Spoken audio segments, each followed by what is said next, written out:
काफी गर्म और बेहद तेज।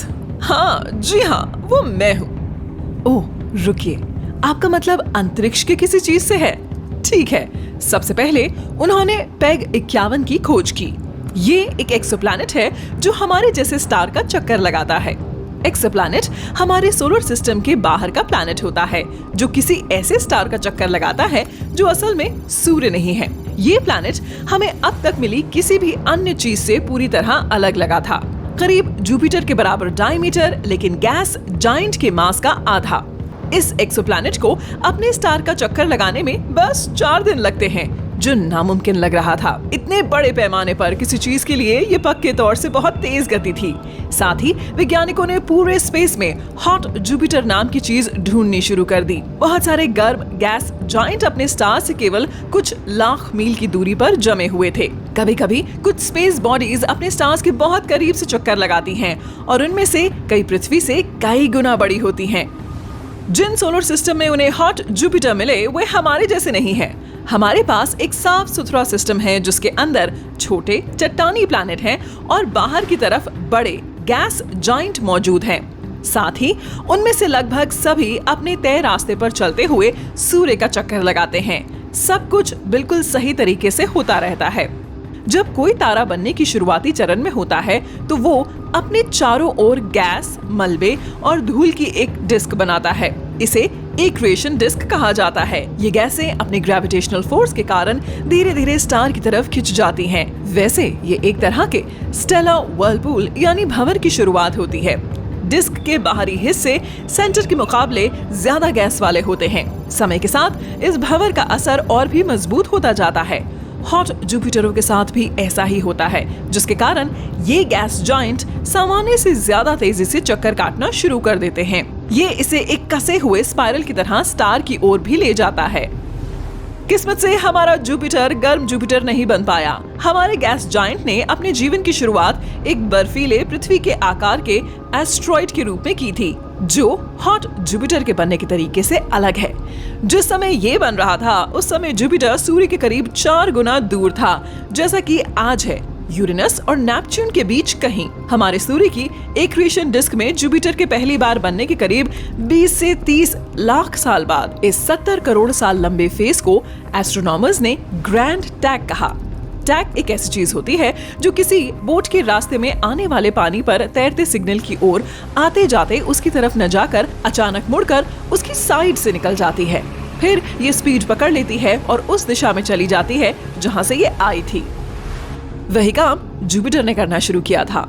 फिर इसे कसे हुए ऑर्बिटल माइग्रेशन में प्लैनेट की ग्रेविटी कई एस्ट्रॉइड्स और दूसरी स्पेस बॉडीज को मूव कर सकती थी, बड़े प्लैनेट्स की ओर ऑर्बिट्स को बिगाड़ सकती थी और साथ ही टकराव और उथल-पुथल का कारण बन सकती थी। जुपिटर के ग्रैंड टैग ने कई बड़ी स्पेस बॉडीज को तबाह कर दिया होगा। ये एक हो सकता था वाला सिनेरियो है, लेकिन किस्मत से जुपिटर ने अपनी चाल बदल दी और एक शांत गैस जायंट बन गया। नेपच्यून, यूरेनस और सैटर्न उथल-पुथल वाली प्रोसेस के साथ बन रहे थे।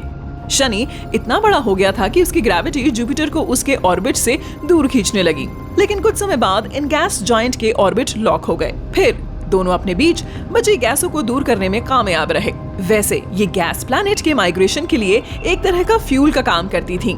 जुपिटर और शनि दोनों आखिरकार उस ठहरे हुए ऑर्बिट में बस गए, जैसा कि हम आज देखते हैं।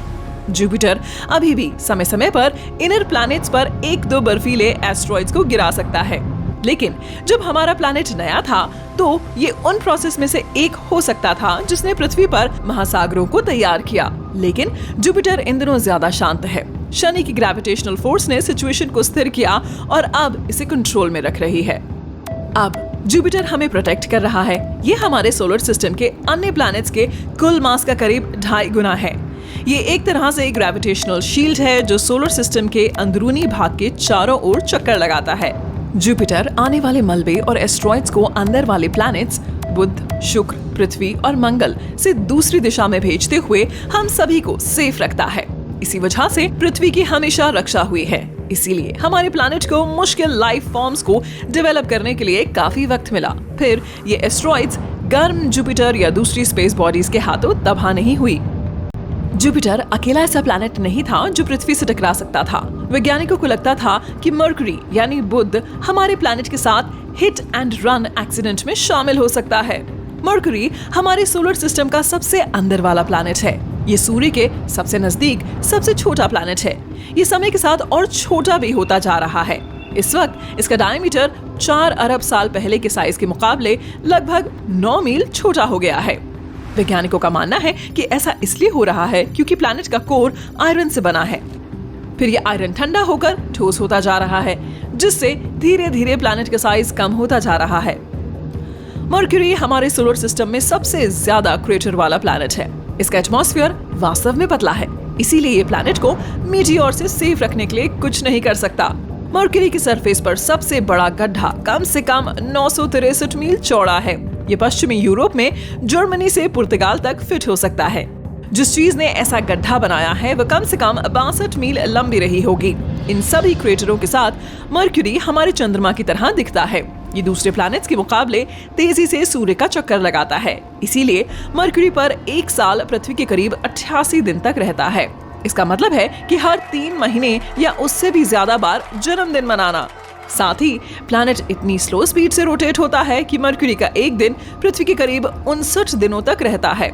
ये तो बिस्तर पर जाने के लिए इंतजार करने के लिए एक लंबा समय होगा। हमारे प्लैनेट पर मरकरी का एक टुकड़ा भी है। 2012 में मोरक्को में एक स्ट्रीट मार्केट में एक हरे रंग का मीटियोराइट मिला था। वैज्ञानिकों ने इसके कॉम्पोजिशन को स्टडी किया और कहा कि हो सकता है कि ये मरकरी से आया है। अपने छोटे साइज और कमजोर ग्रेविटी के कारण मरकरी का अपना चंद्रमा नहीं है। साथ ही प्लैनेट सूर्य के बहुत करीब है।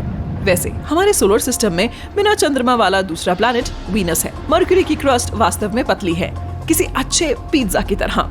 प्लैनेट की फॉर्मेशन की कई थ्योरी में से एक का दावा किया गया है कि किसी बेहद तेज टक्कर से प्लैनेट ने अपना ज्यादातर क्रस्ट खो दिया था। ये मरकरी को उसके ओरिजिनल स्पॉट से खिसका भी सकती थी। ये असामान्य नहीं होगा।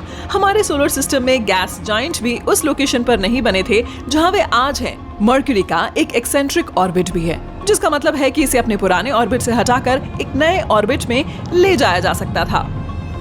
वैज्ञानिकों को भी लगता है कि मरकरी शुरुआती पृथ्वी से टकराया होगा। एक थ्योरी कहती है कि बड़ी दुर्घटना के बाद उड़ने वाले सभी मटेरियल्स में से चंद्रमा कैसे बन सकता है।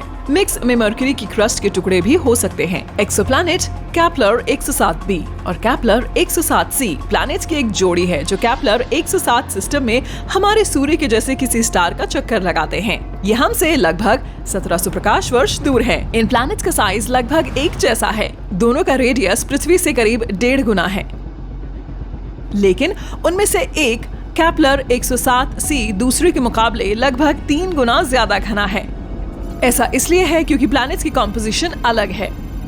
कुछ वैज्ञानिकों का मानना है कि केपलर 107b कम घना है क्योंकि ये शायद पहले से किसी दूसरे अनजाने प्लैनेट से टकराया था। इस पावरफुल टक्कर ने इसके सरफेस का हिस्सा छीन लिया और आयरन से भरपूर एक बहुत डेंस कोर छोड़ दिया। करीब 200 साल पहले एक बड़ा सा धूमकेतु नेपच्यून से टकराया था। चूंकि नेपच्यून मार्स या मरकरी जैसे पहले वातावरण वाला चट्टानी प्लैनेट नहीं है, इसीलिए इस असर का सबूत खोजना मुश्किल है। लेकिन शूमेकर लेविनाइन नामक एक कॉमेट 1994 में टूट गया था और जुपिटर से टकरा गया। एस्ट्रोनॉमर्स इस इवेंट को रिकॉर्ड करने में कामयाब रहे। इसने उन्हें जुपिटर के एटमॉस्फेयर में टकराव द्वारा छोड़े गए एलिमेंट्स और मॉलिक्यूल्स के बारे में ज्यादा जानने में मदद की। इस जानकारी ने वैज्ञानिकों को ये पता करने में मदद की कि नेपच्यून के एटमॉस्फेयर की ऊपरी लेयर्स में कार्बन मोनोऑक्साइड की मात्रा निचली लेयर्स के मुकाबले ज्यादा है। इसका मतलब है कि संभव है अतीत में एक बड़ा कॉमेट प्लैनेट से टकराया था, क्योंकि कॉमेट की बर्फीली पूंछ में कार्बन मोनोऑक्साइड मौजूद है। यूरेनस में भी कुछ बड़ा टकराया था, जिससे ये प्लैनेट हमेशा के लिए बदल गया। पृथ्वी से 2 गुनी बड़ी स्पेस बॉडी बर्फ के जायंट से टकराई होगी। इससे प्लैनेट झुक गया। साथ ही ऐसा लगता है जैसे यह अपनी तरफ रोटेट हो रहा है। यूरेनस बेहद ठंडा है, जितना होना चाहिए उससे कहीं ज्यादा ठंडा। इसका मतलब ये हो सकता है कि जिस ऑब्जेक्ट से टकराया था वह शायद बर्फ और चट्टानों से बना एक युवा प्रोटोप्लैनेट था। इसके अलावा उस टक्कर के कुछ मलबे ने यूरेनस के चारों ओर एक पतला खोल बनाया हो सकता है। ये अभी भी प्लैनेट के सेंटर से आने वाली गर्मी को फंसा कर रखता है। हमारी पूरी गैलेक्सी पर बमबारी करने वाली कई अजीब तरह की ऊर्जा तरंगे हैं। साथ ही वे यूनिवर्स की दूसरी ओर से आती हैं। पिछले 1 दशक में वैज्ञानिक हमारे प्लैनेट की ओर आने वाली लाइट की अजीब सी चमक को देख रहे हैं। इस घटना को फास्ट रेडियो बर्स्ट कहा जाता है। ये सिग्नल कुछ अरब प्रकाश वर्ष धूल और गैस के होते हुए यात्रा कर रहे हैं। ये काफी लंबा रास्ता है। इन विस्फोटों के पीछे क्या चल रहा है अभी तक किसी को पता नहीं चला है।